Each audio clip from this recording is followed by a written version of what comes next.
નમસ્કાર સૌને જય શ્રી કૃષ્ણ. ગુરુદેવ આજ્ઞા.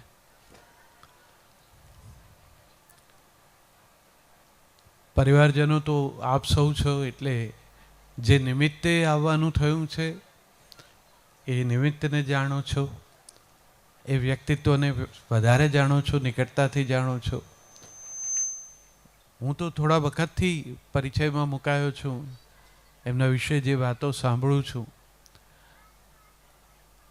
એમ લાગ્યા કરે કે કદાચ જાણે આપણે કોઈ જુદી દુનિયાના માણસ વિશે વાત કરતા હોઈએ. આવું આ કળીકાળમાં શક્ય છે કે કોઈ આવું હોય? સાચા અર્થમાં ઓલિયા જેવો, સાચા અર્થમાં ફકીરી અંદાજ જેનો હોય એવો એક પ્રતિભા સંપન્ન વ્યક્તિત્વનો અંશ આવું સામાન્ય રીતે બને નહીં કે કોઈ આટલું બધું સરળ સહજ હોય, જે કેવળ વહેંચવા જ આવ્યા હોય. અને એ વહેંચવા આવ્યા એટલે કદાચ ઈશ્વરે એમને સતત આપ્યા પણ કર્યું, અને ઈશ્વરે આપ્યા કર્યું તો એમણે ક્યારેય વહેંચવાનું ઓછું ન કર્યું.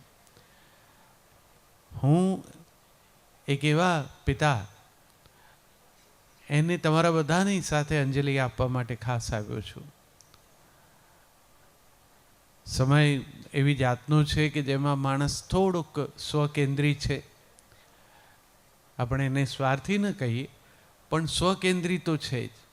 પહેલાં પોતાના વિશે આપણને સૌને વિચાર આવે અને પછી આવે તો બીજા વિશે માંડ આવે.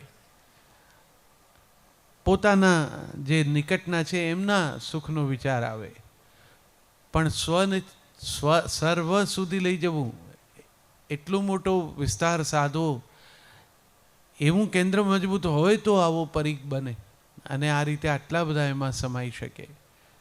પરિવાર પણ હવે એ વિશે ધીરે ધીરે જાણે છે કે દાદાએ કેટલા બધાને ક્યાં ક્યાં મદદ કરી છે, અને કશું કોઈ અપેક્ષા વગર.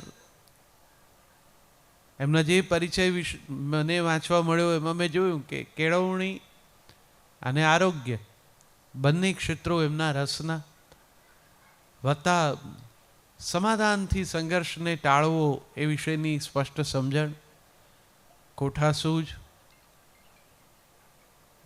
અસલના સમયમાં પાણી કળા આવતા કે જે જમીનમાં ક્યાં પાણી છે એ શોધી કાઢે ને પછી ત્યાં કૂવો ગળાય. દાદા માણસ કળા હતા. એમને ખબર પડતી કે આ કોણ છે, એની પાત્રતા શું છે, એની જરૂરિયાત શું છે. કોઈ એવી પ્રતિભા હોય તો એને ક્યાં મૂકીને એનો કેવી રીતે ઉપયોગ કરીએ તો સમાજને ફાયદો થાય. આવા વ્યક્તિત્વના પરિવારજન હોવું એ બહુ મોટી વાત છે. એટલે પુત્રના હૈયે, પરિવારની દીકરીઓના હૈયે, પૌત્ર પૌત્રીઓના મનમાં પણ દાદાની જે કંઈ સ્મૃતિ છે, આ પ્રકારનો અવસર, એનું આવું ભવ્ય આયોજન, આ આયોજનની ભવ્યતા તો છે જ છે, પણ આવા આયોજનોની જરૂર બહુ છે હવે સમાજને, કે જેના દ્વારા બીજી પેઢીને, જેના માથે પોતાના કાળા વાળ છે, એ પેઢીને ખબર પડે કે આવું જીવી શકાય, અને આવું જીવાય તો એને આ રીતે યાદ કરવામાં આવે છે. આ કોઈ લક્ષ્મીના પ્રદર્શનનું આયોજન નથી. આ એ જે વ્યક્તિત્વની દિવ્યતાનું દર્શન કુટુંબીજનોએ કર્યું છે એની આ રજૂઆત છે, ને એ નિમિત્તે આપણે મળ્યા છીએ. કુટુંબજીવનો હવે એવા થતા જાય છે કે સૌને ચિંતા થાય. આટલી નિકટતા, સંયુક્ત કુટુંબની સુવાસ, ઘરના વડીલનો આદર. આપણે બધા જાણીએ છીએ ઘણે બધા અંશે એમાં ઓટ આવી ગઈ છે. કોઈ બોલે કોઈ ન બોલે પણ બધાનો એ અનુભવ તો છે જ. દાદા જેવું વ્યક્તિત્વ હોય કે જે આયુષ્યકાળમાં ને આયુષ્યના પછી પણ આટલા બધાના હૈયે સચવાઈને એમના માટેનો આદર આજે આ રીતે વ્યક્ત થતો હોય. આપણા મૂળ આ પ્રકારના આદરમાં છે. આપણી સમાજ રચના આવી હતી, આપણા કુટુંબો આવા હતા, આ રીતે રહેવાની આપણને ટેવ હતી. આજે નાના અમથા મુદ્દે પરિવારો તૂટે છે. સંયુક્ત કુટુંબમાં સૌને એવું લાગે છે કે આ મારું કામ નથી, અથવા તો હું આટલું કરું છું ને આ થોડું ઓછું કરે છે તો પણ એને વધારે છે ને મને ઓછું છે. એટલે જે ડિવિઝન ઓફ વર્ક છે, શ્રમ વિભાજન, એમાં અસંતુલિત અભિગમ દેખાય કોઈ વડીલનો, એટલે છોકરાઓને ન ગમે અને પરિણામે સંઘર્ષ થાય, કુટુંબ તૂટે. કુટુંબને સુગ્રથિત રાખવું એ અત્યારના સમયનો બહુ મોટો પડકાર છે. અને એ આવા વ્યક્તિત્વોને, આવા પરિવારને જ્યારે જોઈએ ત્યારે ખબર પડે કે આ એકમેકને માટે આટલી ઘસાઈ છૂટવાની તૈયારી. દાદા માટે પરિચયમાં મેં વાંચ્યું, રવિશંકર મહારાજની એ જાણીતી ઓળખ છે, ઘસાઈને ઉજળા થવું, કોઈને આપીને રાજી થવું. આપણે ત્યાં મુઠ્ઠીઓ વાળી લેવાનો બહુ મહિમા છે. વાતે વાતે મુઠ્ઠી વાળીને સામસામા થઈ જાય છે. મુઠ્ઠીઓ ખોલવાના મહિમાની હવે ખબર જ નથી રહી. મુઠ્ઠી ખોલનારને સતત એમ લાગે છે કે મારા હાથમાંથી કોઈ કંઈ લઈ લેશે. હાથમાંથી લઈ લે પણ હસ્તરેખામાંથી તો ક્યાંથી લઈ લેવાના છે? મુઠ્ઠી ખોલો તો કોઈ કંઈ મૂકે ને. હસ્તમેળાપ કરો છો ત્યારે બે જણની મુઠ્ઠીઓ સામસામે નથી મુકાવતા મહારાજ, બંને જણા પોતાના હાથ ખુલ્લા કરે છે. એટલે કે હવે આપણે એકમેકની સાથે પૂરી મોકળાશથી, પ્રામાણિકતાથી રહીશું. અને જે લક્ષ્ય છે આપણું, યજ્ઞ બહુ મહત્વનો શબ્દ છે. યજ્ઞ એ જેમ આપણે લગ્ન સાથે મગ્નને તો જોડી દીધો પણ યજ્ઞને ભૂલી ગયા. મહિમા યજ્ઞનો છે. યજ્ઞની જ્વાળાઓ નીચેથી ઉપર જાય છે. આજે બે જણા જે સાથે જીવવાનો સંકલ્પ કરે છે એમણે પણ આ રીતે ઉર્ધ્વીકરણ સિદ્ધ કરવાનું છે, એલિવેટ થવાનું છે પોતે જ્યાં છે ત્યાંથી. એ માટે બેનું ભેગા થવું છે. નહીં તો બે સાવ અલગ વ્યક્તિત્વો છે, સાવ અલગ અસ્તિત્વો છે. એટલે જુદા જ હોય, બે જુદા જ ક્યારામાં મોર્યા છે. એ એક ક્યારામાં આવવાનું નક્કી કરે એટલે સ્વાભાવિક છે કે સમય પણ લાગે. એટલે ઘણા બધાની ઘણી જવાબદારીઓ છે કુટુંબને ભેગું રાખવું હોય તો. આ પ્રકારે પરિવાર મિલન થાય ત્યારે એ વસ્તુનો અનુભવ થાય કે જો સાથે રહ્યાનો આનંદ એ જીવતરનો એટલો મોટો આનંદ છે. બેંકમાં રહેલા કોઈ મોટા બેલેન્સથી એક સધિયારો રહે મનને, પણ પરિવારજનો સાથે હોય ને તો એ સધિયારો બહુ મોટો છે. બેંક તો બીજે દિવસે ખુલે ત્યારે પૈસા લેવા જવાય. પરિવારજનો પાસે હોય ને આમ હજુ તો તમે સાથ દો એ પહેલાં તમારી મૂંઝવણ સમજીને બાજુમાં આવીને ઊભા રહી ગયા હોય.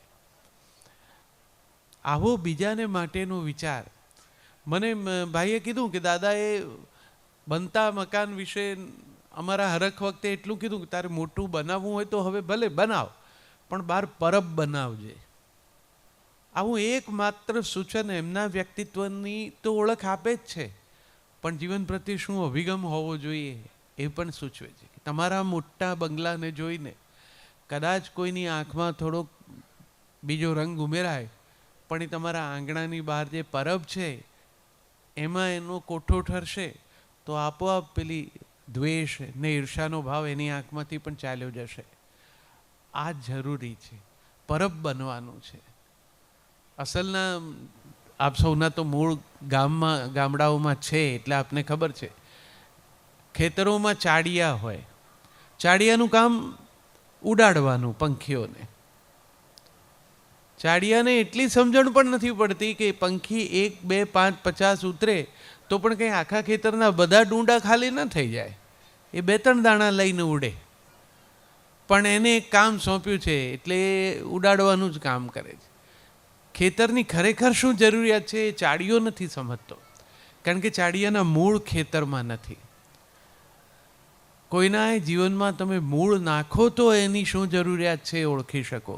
જે દાદા જેવા વ્યક્તિત્વએ આપણને શીખવ્યું. બહુ નિકટથી એમણે પીડા જોઈ લોકોની, પોતે પણ સંઘર્ષ કરીને બધું સિદ્ધ કર્યું છે, પણ પછી ભૂલી નથી ગયા એ તકલીફને. એટલે બીજો સરસ પ્રતીક છે ચબૂતરાનું. તમે ચબૂતરાને જુઓ, ચબૂતરાને પોતાનું કોઈ નથી ને છતાં બધા એના જ છે.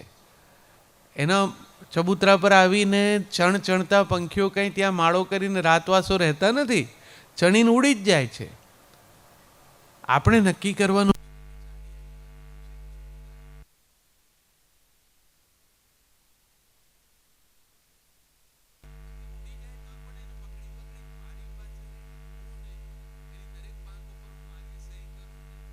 હઠાગ્રહોમાંથી જ સંઘર્ષો થાય છે. કેટલું બધું ખેતરો છોડ્યા પછી આપણે ગુમાવી દીધું જીવન સમજણમાંથી. તમારા તો અનુસંધાન છે એટલે તમને તો વધારે ખબર હોય, મારા જેવા તો કોક વાર એ તરફ નજર કરતા હોય એટલે જે કંઈ સમજાયું એ. પણ હું ઘણીવાર મારા વક્તવ્યોમાં કહું છું, આવા પરિવારો વિશે જ્યારે જોઉં છું, આવા વ્યક્તિત્વને જાણું છું, ત્યારે અસલ એક આપણી બાળ વાર્તા બહુ મજાની હતી. એક હતો ચકો ને એક હતી ચકી. ચકી લાવી ચોખાનો દાણો ને ચકો લાવ્યો મગનો દાણો. પહેલી જ વાર્તા છે. આપણે બધા જે વહેલી બાળ વાર્તા સાંભળી એ આ જ છે. અને આ એટલી બધી સૂચક છે, એ વયે તો સમજાય નહીં, હવે અત્યારે સમજાય છે. આજે હવે જ્યારે કુટુંબ જીવનો તૂટતા થયા છે ત્યારે કે આ હું મારું એવા જે સશક્તિકરણનો તો આદર હોય જ, પણ એને કારણે ઊભા થતા સંઘર્ષો. આખી વાર્તામાં તમે જુઓ, બીજું જ વાક્ય કે છે કે ચકી લાવી ચોખાનો દાણો ને ચકો લાવ્યો મગનો દાણો. બંને જણા એફર્ટ કરે છે. એ પહેલી જ વાર્તામાં કોઈ એકનો મહિમા નથી. બા અને બાપુજી બંને, બાપુજી કશુંક સિદ્ધ કરે છે તો બાએ એની પાછળ પોતાનો સમય આપ્યો છે. બાની આયોજન શક્તિ છે જેથી બાપુ બહાર કામ કરી શક્યા છે. એમણે ઘરની ચિંતા નથી કરવી પડે.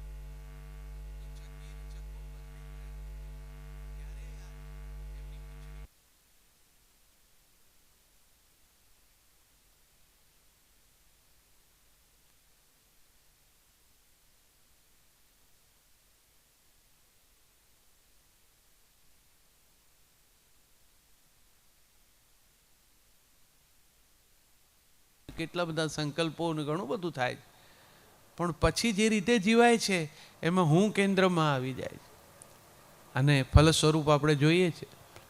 હું દાદાએ કેવી રીતે ગાળી દીધો. તમે ક્યાંય એમનું નામે નથી જોતા કે એમણે કોઈ ઠેકાણે પાટિયું મુકાવ્યું હોય કે આ ફલાણાના વરદ હસ્તે કે આમ, ક્યાંય નહીં. આપ્યું, વાત પૂરી થઈ, ત્યાંથી નીકળી જવું. આ હું, આપણે તો અંગ્રેજીવાળા છીએ, આપણો તો હું વિશેનો કેટલું, આપણે તો પ્રેમ કરીએ તો પણ આઈ લવ યુ એમ કહીએ છીએ. અને પાછા એમ હરખ કરીએ છીએ કે પ્રેમ નામનું એ જે તત્વ, જેમાં તો સૌથી પહેલી ન્યોછાવરી આવે છે. આ જે પાછળ ઊભો છે એનાથી વધારે તો મોટો પ્રેમનો સંદેશો કોઈએ નથી આપ્યો. આપણે આઈ લવ યુ કહીએ છીએ ત્યારે એટલું ભૂલી જઈએ છીએ કે જેને ચાહો છો એ એવું તો આખા વાક્યમાં છેલ્લે છે. ચાહવાનો જેને અનુભવ છે અથવા તો જેને ઉદ્ઘોષણા કરવી છે એનો આઈ તો પહેલો જ છે અને પાછો કેપિટલ છે. તો યુ સુધી પહોંચવા માટે જે પેલો વચ્ચે લવ છે ને, એ સેતુ છે, એ જ હેતુ છે જીવનનો. આટલું સમજો તો આઈ લવ યુ એ મંત્ર વાક્ય છે. પણ આપણો આઈ એટલો બધો કેપિટલ, એટલો સ્ટ્રોંગ, આપણી અસલ અમારી ઝાલાવાડની ભાષામાં કોષ ગળી ગયો હોય એવો આઈ છે. એટલે ઝૂકવાનું આપણે શીખ્યા જ નથી. જે લોકો પ્રેમ કરે છે એ તો સૌથી વધુ લવચિક હોય, સરળતાથી ઝૂકી જવાની એની તૈયારી હોય, કારણ કે પ્રેમને માટે, પ્રિયને માટે ઝૂકવાનું છે. કુટુંબ જીવનમાં આઈ એટલો બધો કડક ઊભો રહ્યો છે. આ મારું મારું મારું, એણે કદું આપણું થવા જ ન દીધું. અને આપણું જ્યારે થાય ને ત્યારે કુટુંબ આ રીતે એકઠું થાય અને જેણે કર્યું છે એમને આટલા પ્રેમથી યાદ કરે. દાદા એવું વ્યક્તિત્વ, આ પ્રકારના વ્યક્તિત્વોને યાદ કરાવવાની અસલના પરિવારોમાં, આપણા ઘણાના ઘરોમાં એક એવી પદ્ધતિ હતી કે મોટા એમના ફોટોગ્રાફ દિવાલ ઉપર હોય. આમ ઘણા અસલના ઘરોની દિવાલ ઉપર તમને દાદા દાદીના ફોટા જોવા મળે. ઘણામાં બા આમ બેઠા હોય અને બાપા બાજુમાં ઊભા હોય. કેટલાકમાં બાપા બેઠા હોય ને બા બાજુમાં ઊભા હોય, જેવું જેનો મિજાજ એ પ્રકારની તસવીરો હોય. પણ એ જે દિવાલ ઉપર રહેતી ને એનો મહિમા બહુ હતો. દાદા દાદીનો તો હતો જ હતો, પણ એ તસવીરનો હતો. કારણ કે આ જે હમણાં આપણે વર્લ્ડ સ્પેરો ડે ઉજવવા પડે એવા દિવસો આવી ગયા, ચકલીઓ હવે જોવા નથી મળતી. એ ચકલીઓ ત્યારે ઘરમાં આવતી અને એ ચકાચકી દાદા દાદીના ફોટાની પાછળ માળો બનાવતા. એમાંય તમે જુઓ કે ચકી ને ચકો બંને ઉડી ઉડીને તણખલા લાવે અને માળો પોતાનો ગૂંથે. માણસો મકાન બાંધે છે, પંખીઓ માળો ગૂંથે છે. જે બંધાય એ ગંધાય, જે ગૂંથાય એ જ ટકી જાય. કશુંક છોડવું પડે ગૂંથાવા માટે, એકમેકને અનુકૂળ થવું પડે. જે તણખલું ચકીને ન ગમ્યું હોય એ નીચે નાખી દે તો ચકો ઉડીને બીજું લાવે છે, પણ મારું કેમ નીચે નાખ્યું કરીને લડતો નથી. એટલે જ આપણે ગ્રહ શાંતિ ને વાસ્તુ પૂજન ને કેટલું બધું કરીએ છીએ, અને તોય બીજા ત્રીજા દાડે કંઈક ને કંઈક બોલવાનું થાય છે. ચકાચકી વાસ્તુ પૂજન કે ગ્રહ શાંતિ ગૃહ શાંતિ કંઈ નથી કરતા, પણ એમનું સરખું ચાલે છે. કારણ કે આ અન્ડરસ્ટેન્ડિંગ છે. બીજાના સાથે અનુકૂળ થવું, એ અનુકૂળતા એ જે પરિવારમાં હોય, એકમેકને માટે થોડુંક ઘસાઈ છૂટવાની, અને પોતાના માટે જ નહીં બીજાને માટે પણ. અહીં તો એવા ઉદાહરણ છે. ત્યાં સ્વાભાવિક છે કે એ વાતાવરણ આવું સરસ હોય જ. હવે તો ઘર એવા ના રહ્યા, તસવીરો દિવાલ ઉપર ન રહી. તસવીરો તો શું, દાદા દાદી એ ઘરમાં ન રહ્યા. ઘર જ નાના પડે છે ને મોટા પડે છે ને ઘર મોટા હોય તો દાદા દાદી માટે જગ્યા નથી રહેતી. ઇન્ટિરિયર ડિઝાઇનર મિત્રો આવીને પહેલું જ કહે છે કે આ ફોટો છે ને એને અહીંથી કાઢી નાખો, દિવાલ સાથે મેચ નથી થતો. હવે એને કેમ સમજાવો કે આને માટે ફોટો ન બદલાય, દિવાલ બદલવી પડે. આ છે એને કારણે આ છે. તો એવા સમયમાં આપણે સૌ જીવીએ છીએ. ત્યારે આવા વડીલો પ્રત્યેની આવી વંદનાનો ભાવ આવા સરસ આયોજન દ્વારા થાય, એ આપણને બધાને થોડાક વિચારતા કરે છે.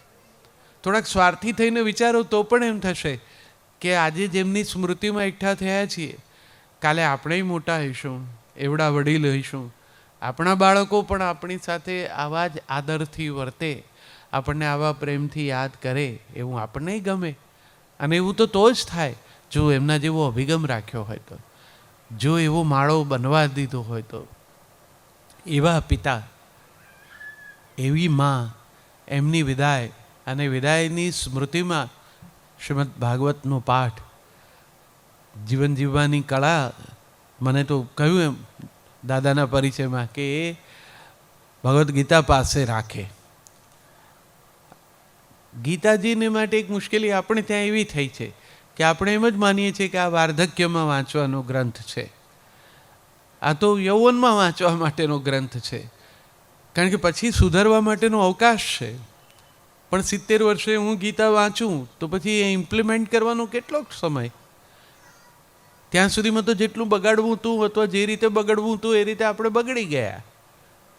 હવે દાદાએ તો એ ગીતા જીવી, એ પાસે રાખતા, સહેજ એકલા પડે નવરા પડે તો તરત એકાદ પાનું ઉથલાવે. સ્થિતપ્રજ્ઞના જે કંઈ લક્ષણો હશે એ વાંચ્યા વગર પણ એમણે સિદ્ધ કરી લીધેલા છે. આવા વ્યક્તિત્વ વિશે જાણીએ ત્યારે ખબર પડે, કોઈ વાતની કડવાશ નહીં, કોઈ વાતનો ગુસ્સો નહીં, બને એટલું સમાધાનથી વર્તવું. આ પ્રકારનો અભિગમ એ સ્થિતપ્રજ્ઞના લક્ષણોમાંનો એક છે. તો એવું આ વ્યક્તિત્વ. મને કહ્યું કે પિતા વિશે જે કંઈ હૈયામાં અમારો ભાવ છે એ તમે વ્યક્ત કરો. હું તો શિષ્ટ સાહિત્યનો માણસ છું. લોક સાહિત્યવાળા મિત્રોની તો વધારે બળકટ અભિવ્યક્તિ હોય છે. મને એમની એક અભિવ્યક્તિ બહુ ગમે છે લોક સાહિત્યકારોની. એ લોકો કહે છે કે કેવો આ સમય છે અત્યારનો સમાજ જીવનનો, કે મુઠ્ઠી હાડકાની માના ખોળામાં એ 4, 5, 6 ફૂટના દીકરા સમાઈ શકે, પણ એ 6 ફૂટના દીકરાના 4 બેડરૂમના ઘરમાં એ મુઠ્ઠી હાડકાની માં નથી સમાઈ શકતી. એવા સમયમાં આપણે છીએ. આપણે ઈચ્છીએ ને સમય વિશે ફરિયાદ કર્યા કરીએ ને એ રીતે આનંદ મનમાં સંતોષ લઈએ કે મેં મારી કડવાશ વ્યક્ત કરી લીધી, એ પૂરતું નથી. એમનામાંથી કંઈક શીખીને આપણે શું સુધારી શકીએ એમ છીએ આપણા જીવવામાંથી. એવા એક પિતાની સ્મૃતિ એ હવે પછી તમે સંગીતને એના આનંદમાં તો માણશો જ, પણ મેં કહ્યું એમ હું તો શુદ્ધ કવિતામાંથી આવતો માણસ છું. મારી જે કંઈ જીવન પ્રત્યેની દ્રષ્ટિ છે એમાં મેં જોયું છે કે માનો મહિમા જ હોય. મમ્મી તો મમ્મી જ છે, બા, મમ્મી, બેન, મોટા બેન, જે રીતે જે કુટુંબમાં સંબોધન થતું હોય એણે તો જન્મ દીધો છે. અને આપણે બધા જ કવિઓ પણ એટલા બધા ગીતો મળે છે તમને માની વંદના કરતા, પણ પિતા પ્રત્યેની લાગણીની અભિવ્યક્તિ પ્રમાણમાં ઓછી છે. પિતા જ આમ જ થોડા બહુ વારંવાર વ્યક્ત થવાની ટેવવાળા નથી હોતા, કારણ કે વ્યક્તિત્વ પણ થોડું એને કામ જે સોંપાયું છે ઘર વ્યવસ્થિત રાખવાનું એમાં એ થોડા કઠોર, થોડાક કડક એવું વ્યક્તિત્વ છે. વળી એક વખત લોકસાહિત્યના આશરે જઉં તો મને એક સરસ મિત્રએ કહ્યું હતું, લોકસાહિત્યકારે, કે તુષારભાઈ આ કન્યા વિદાય થાય ને ત્યારે દીકરી જે જાય છે તે બધાને મળતી મળતી મળતી ગાડીના દરવાજા સુધી પહોંચે, બાપુને છેલ્લે મળે, બાપુને ભેટે ને પછી ગાડીમાં બેસી જાય. એ કે છેલ્લે કેમ મળે છે? મેં કહ્યું કેમ છેલ્લે મળવાનું, તો બીજું શું કારણ હોય? મને કે ના, એટલા માટે કે બાપને ગળે મળ્યા પછી એ કોઈને મળવા જેવી રહેતી નથી, પછી ગાડીમાં બેસી જાય છે. કારણ કે આપણી વ્યવસ્થા એવી છે, આ દીકરીઓ જ્યારે નાની નાની હોય છે ત્યારે તો બાપા એને ખભે લઈને તેડીને કેટલું રમે ને ફરે ને મેળામાં જાય ને હેઠી ન મૂકે, પણ પછી એક ઉંમર આવે એને ઓઢણું ઓઢતી થઈ જાય પછી એક ડિસ્ટન્સ આવી જાય. આપણી જે વ્યવસ્થા છે એમાં બહુ ખુલીને પિતા અને પુત્રી એક વય પછી મળતા નથી હોતા. એટલે જ આ દાદાઓની જરૂર એટલે પડે છે. દાદા હો દીકરી એ આપણું બહુ સુંદર સંવાદ કાવ્ય છે કે જેમાં દીકરી પોતાને કોને જીવનસાથી તરીકે પસંદ કરવો એ વિશેની વાત દાદાને કહે છે. પિતા સાથે કોમ્યુનિકેશન નથી, કારણ કે એક સંકોચ છે, મર્યાદા છે, આમન્યા છે. તો દાદા હો દીકરી એ દાદા કહે છે, અને પછી કહે છે કે વાગડમાં ના દેજો. તો એને જ્યાં નથી પરણવું ત્યાં પરણાવી જ દેતા હતા. એવી કઠોર નઠોર સમાજ રચના હતી, એવું નહોતી. આ લોકગીતો ધ્યાનથી સાંભળો તો તમને ખબર પડે કે એમાં એને અભિવ્યક્તિની પૂરતો અવકાશ છે. એ પોતાને ગમતા જીવનસાથી વિશે કેવી મોકળાશથી કહે છે કે એક કેડે પાતળીઓ ને રંગે શામળીઓ જે મારી સૈયરે વખાણીઓ.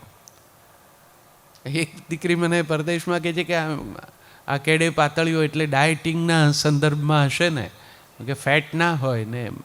મેં કહ્યું એવું નથી બેટા, સૌરાષ્ટ્રમાં સાવજ હોય ને સિંહ, એને કેડે પાતળીઓ કહેવાય. એ કેડે પાતળીઓ રંગે શામળીઓ બહુ સફેદનો મહિમા નથી. આપણી પરંપરામાં સૌંદર્ય શાસ્ત્રમાં આ શ્યામ છે, આનાથી વધારે સુંદર કોઈ નથી. આ તો સુંદરતમ છે. તો એવો, અને જે પાછો મેં જોયો છે એવું ન કહેવાય, જે મારી સૈયરે વખાણીઓ. મારી બહેનપણી કહેતી હતી કે આવો એક છે, સારો છે. તો એવી આમન્યામાં પણ પોતાની મનની વાત મૂકી શકે એવી સમાજ રચનાના આપણે પ્રતિનિધિઓ છીએ. અને હવે જે તરફ આપણી ગતિ થઈ ગઈ છે એમાં કેવી કેવી વાતે આ અંતર જે વધ્યા છે એના એક મૂળ એમાં પણ છે કે આ યુવાન પેઢી છે એની અપેક્ષાઓ જુદી છે, એનું એક્સપોઝર જુદું છે, વડીલ છે એની માન્યતાઓને ધારણાઓ જુદી છે. બંને સમાધાન કરવા ન તૈયાર હોય, બે ડગલા આગળ ન વધતા હોય, દો કદમ તુમ ભી ચલો દો કદમ હમ ભી ચલે, તો સંઘર્ષ થાય એવું બને. પિતા એવું એક વ્યક્તિત્વ છે કે જે વર્ષો સુધી એ રીતે વ્યક્ત નથી થતા, પણ એમની વિદાય પછી પ્રત્યેક ક્ષણે એમની ગેરહાજરીનો અનુભવ થાય.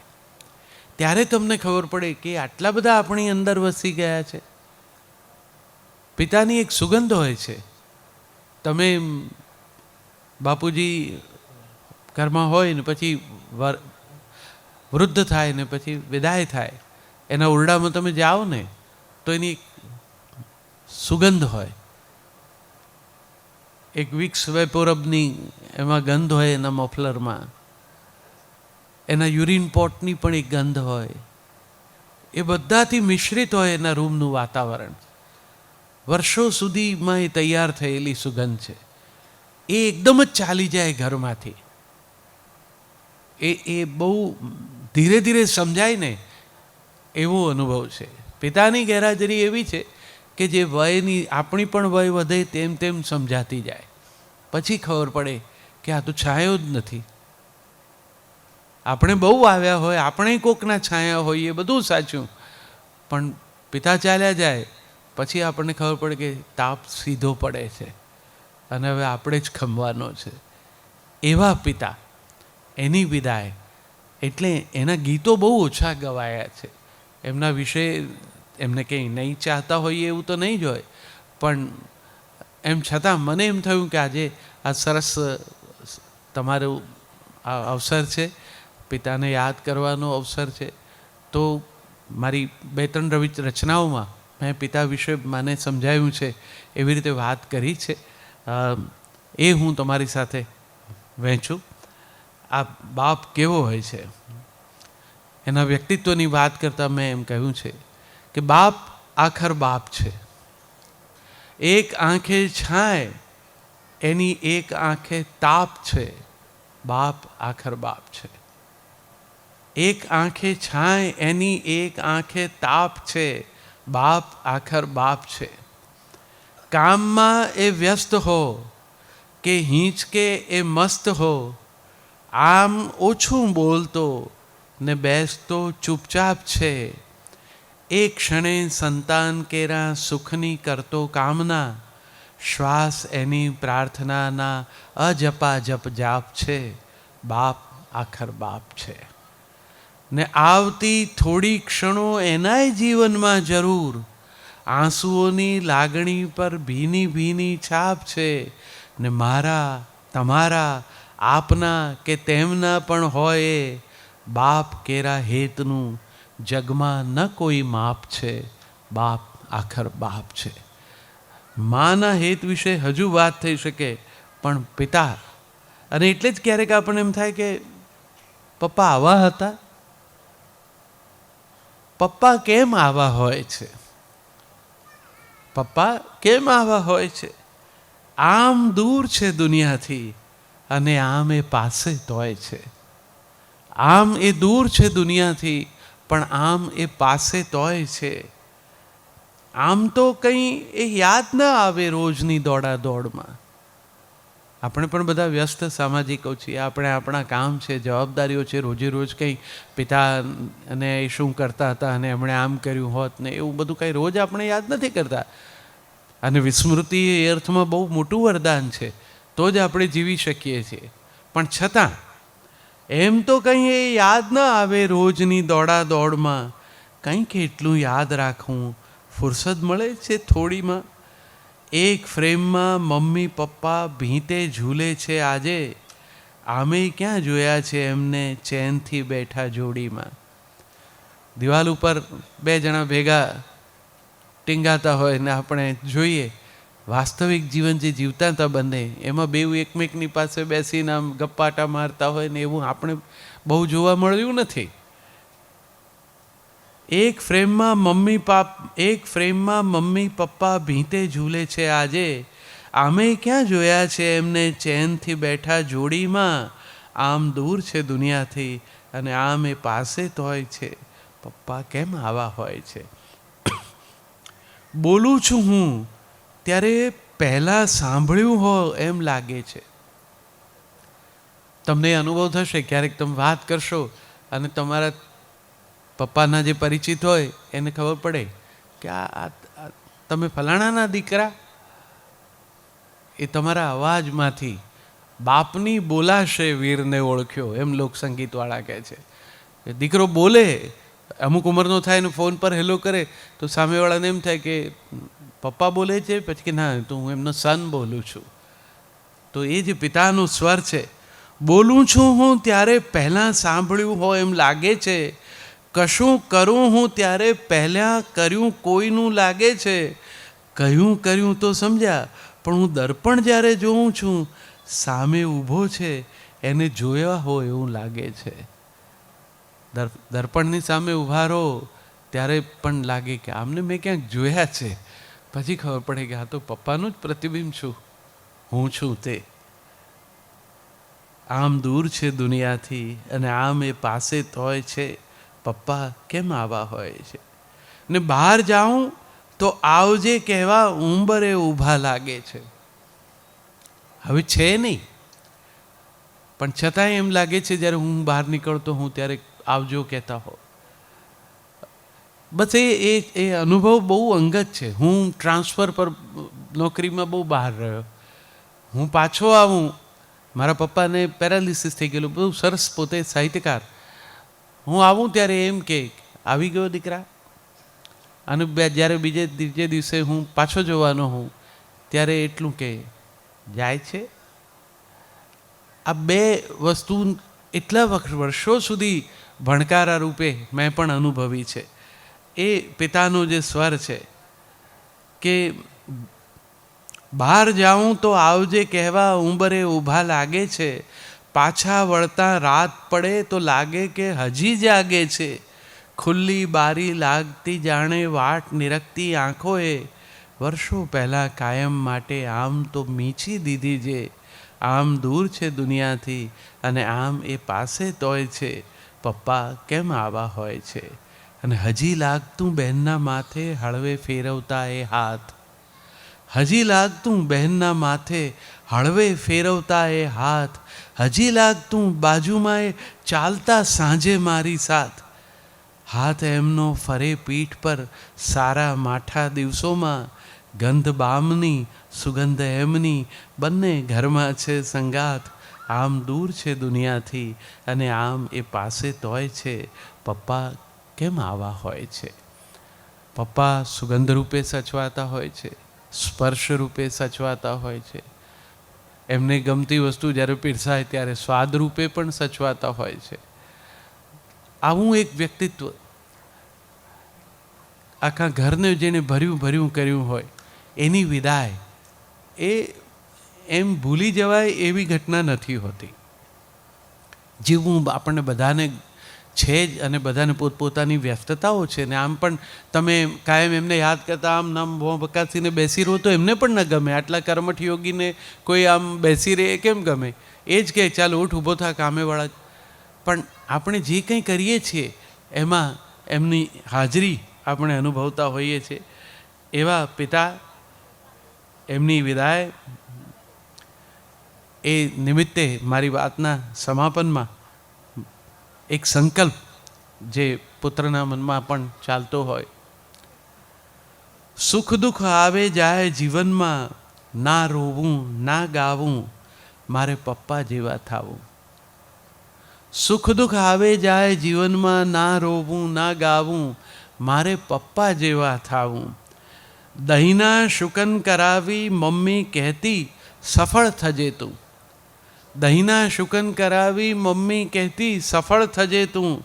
મૌન આંખથી કહેતા પપ્પા, ચિંતા ના કરજે તું.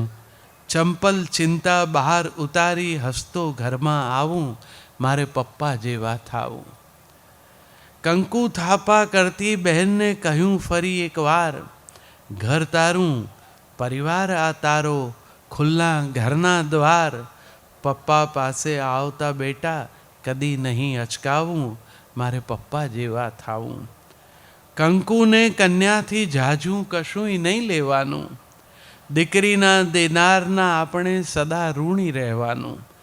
એક ક્યારેથી બીજે ક્યારે સહેલું નથી વવાવું, મારે પપ્પા જેવા થાવું. આવા પપ્પા, આવા પિતા, જેમના વિશેના કેટલા બધા પ્રસંગો તમે હવે સાંભળો છો અને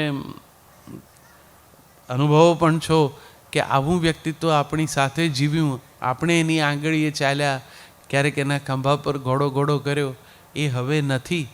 તો એમના વ્યક્તિત્વમાંથી એવું શું આપણે આપણા જીવતરમાં ઉતારીએ? એ સેન્સ ઓફ ગ્રેટિટ્યૂડ. જીવતા પપ્પાની આગળ મોટે ભાગે કોઈ એવું નથી કહેતું.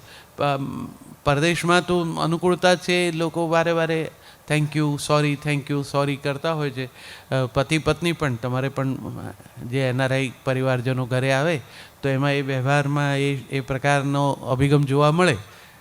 આમ રોટલી પીરસે તો પણ લે તો થેન્ક યુ લે કે અને વેલકમ ને ખાસું બધું આમ આપણને ઔપચારિક લાગે, પણ એ એમની જીવનશૈલી છે. આપણે આપણા મમ્મી પપ્પાને કોઈ દિવસ થેન્ક યુ ન કીધું, એકે વાર એવું ન કર્યું, એણે અપેક્ષા નહીં રાખી. પણ હું ઘણીવાર વિચારું કે આ મમ્મી રોટલી ગરમ આપે આપણને, તો એમાં એને થેન્ક યુ કહેવાની કંઈ જરૂર નહીં, પણ કહીએ કોક દિવસ તો એને સારું તો લાગે ને. કોઈને પણ એનું કામની નોંધ લેવાય એનો તો આનંદ હોય ને. આ છોકરાઓએ આપણને નવી પેઢીએ આ ફાધર્સ ડે ને મધર્સ ડે આપ્યા, એ માટે આપણે એમના ઋણી છીએ કે એમણે આપણને એ સેન્સ ઓફ ગ્રેટિટ્યૂડને એક્સપ્રેસ કરતાં શીખ્યું કે આ એક દિવસ એવો છે કે જ્યારે મમ્મીને થેન્ક યુ કહેવાનું, પપ્પાને થેન્ક યુ કહેવાનું એમણે જે કર્યું છે એ માટે. બસ એવી એક રચના સાથે મારી વાત પૂરી કરું કે તે દિવસે કહેવાયું નહીં કે પપ્પા આઈ લવ યુ. તે દિવસે કહેવાયું નહીં કે પપ્પા આઈ લવ યુ. વ્યસ્ત રહ્યો હું, મસ્ત રહ્યો, હવે આજે કહું છું હું પપ્પા આઈ લવ યુ. તમે દોડ્યા પછી હુંય દોડ્યો, થાકી અટક્યા તમે. તમે દોડ્યા પછી હુંય દોડ્યો, થાકી અટક્યા તમે. મનમાં એમ વિચાર્યું તું પછી વાતો કરશું અમે. એટલી બધી વ્યસ્તતા વખતે એવું હતું મનમાં કે ક્યારેક રિટાયરમેન્ટ આવશે ને પછી બે જણા બેસશું ને તમે ઇંચકે ઝૂલજો ને હું બાજુમાં બેસીશ ને અલક મલકની વાતો કરશું. પણ એવો સમય આવવાનો જ એવું ક્યાં નક્કી છે? મમ્મી સાથે એવી રીતે બેસી શકાશે એને હવે ત્યારે અનુકૂળ ન હોય ને ગામના મંદિર સુધી ન લઈ ગયા હોઈએ અને પછી ચારધામ યાત્રા કરાવવા એટલી અનુકૂળતા હોય ત્યારે મમ્મી જ ન હોય. તમે દોડ્યા પછી હુંય તે દોડ્યો, થાકી અટક્યા તમે. મનમાં એમ વિચાર્યું તું પછી વાતો કરશું અમે. પગવાળી હવે બેઠો છું પણ એનો અર્થ છે શું? પપ્પા આઈ લવ યુ. સમય હોય ત્યારે કહી દેવાનું પપ્પા આઈ લવ યુ.